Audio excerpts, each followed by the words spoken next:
আসসালামু আলাইকুম প্রিয় দর্শক, আশা করছি সকলেই খুব ভালো আছেন। আমার চ্যানেলে আরও একটি নতুন রেসিপি দেখার আমন্ত্রণ সবাইকে। আজকের পর্বে আপনাদের সাথে শেয়ার করব পাকা আম দিয়ে নরম তুলতুলে স্পঞ্জ কেকের রেসিপি।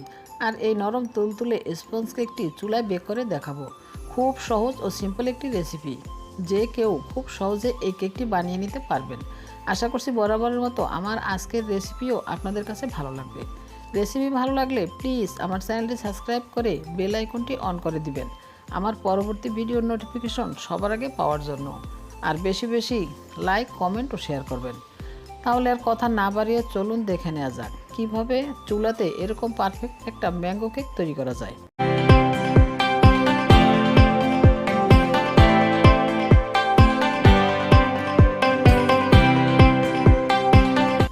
এজন্য প্রথমে আমার লাগবে পাকা আম।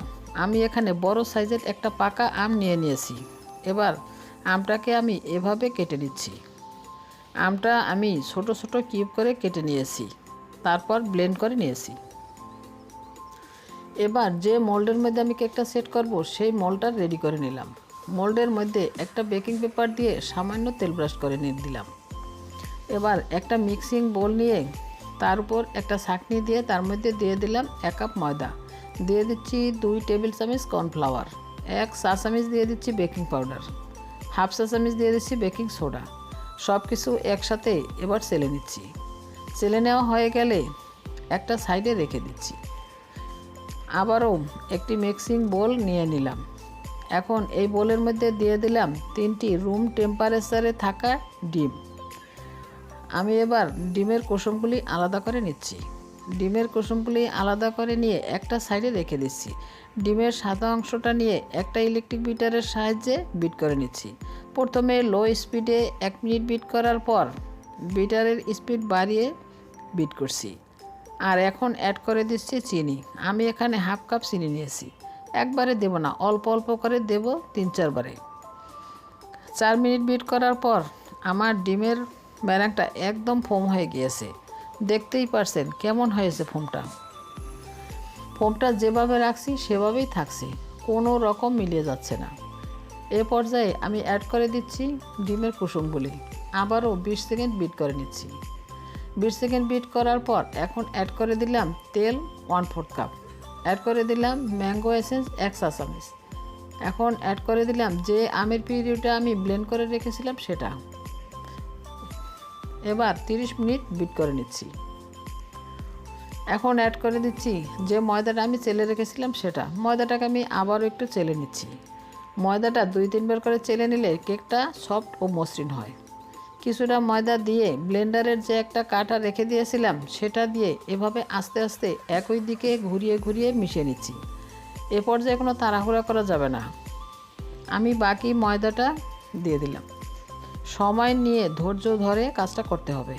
আর যদি উল্টো পাল্টা ঘোরাতে থাকেন তাহলে ডিমের ফোমটা নষ্ট হয়ে যাবে, যাতে করে কেকটা আর ফুলবে না।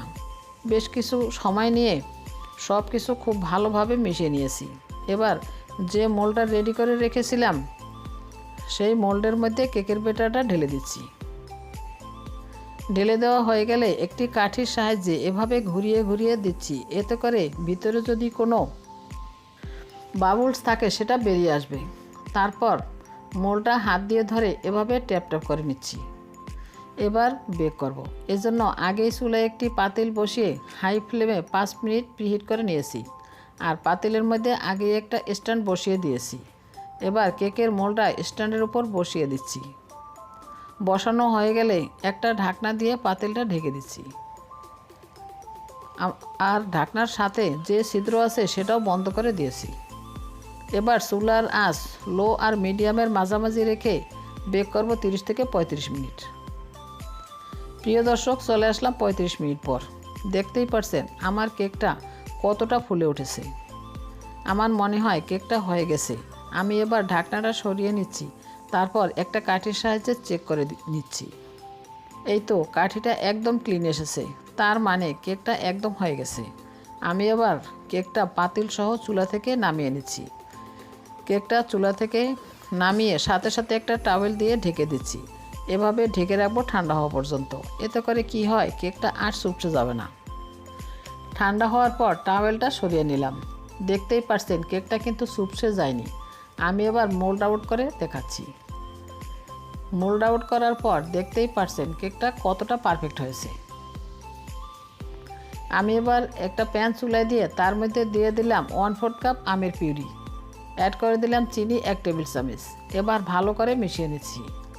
এবার চুলাটা ধরিয়ে দিয়ে আমের পিউরিটা জাল করে নেব যতক্ষণ না এটা একটু ঘন হয়ে যায়। এখন অ্যাড করে দিলাম 1 ফোঁটা রোজ পিঙ্ক ফুড কালার, একটু মিশিয়ে নিলাম। মিশানো হয়ে গেলে আবারও 1-2 মিনিট জাল করার পর সিরাপটা রেডি হয়ে গেছে। এবার এটাকে গরম থাকা অবস্থায় কেকের উপর ঢেলে দিচ্ছি। তারপর একটা স্প্যাচুলার সাহায্যে ভালো করে ছড়িয়ে দিচ্ছি। ছড়িয়ে দেওয়া হয়ে গেলে আমি এখানে একটা পাইপিং ব্যাগের মধ্যে কিছুটা হুইপ ক্রিম নিয়ে তারপর এভাবে ডিজাইন করে দিচ্ছি। খুবই সহজ এই ডিজাইনটা করা। প্রথমে এভাবে লম্বালম্বিভাবে ক্রিমটা দিয়ে দিচ্ছি। তারপর একটা কাঠির সাহায্যে এদিক ওদিক করে দাগ টেনে দিলেই ডিজাইনটা তৈরি হয়ে যাবে। এটা বলে বোঝানো যাবে না, আপনাদের স্ক্রিনে দেখে বুঝে নিতে হবে। আমার ডিজাইনটা করা শেষ, দেখতেই পারছেন এটা কত চমৎকার লাগছে। এবার কেটে শেয়ার করছি। দেখেন ভিতরটা কতটা সুন্দর হয়েছে। আশা করছি আমার আজকের রেসিপিও আপনাদের কাছে ভালো লেগেছে। আপনারা একবার হলেও বাসায় এটি ট্রাই করবেন। এতক্ষণ আমার ভিডিওটি দেখার জন্য সবাইকে অসংখ্য ধন্যবাদ জানিয়ে আজকের মতো এখানেই বিদায় নিচ্ছি। আবার চলে আসবো নতুন কোনো রেসিপি নিয়ে। সে পর্যন্ত সবাই খুব ভালো থাকবেন। আল্লাহ হাফেজ।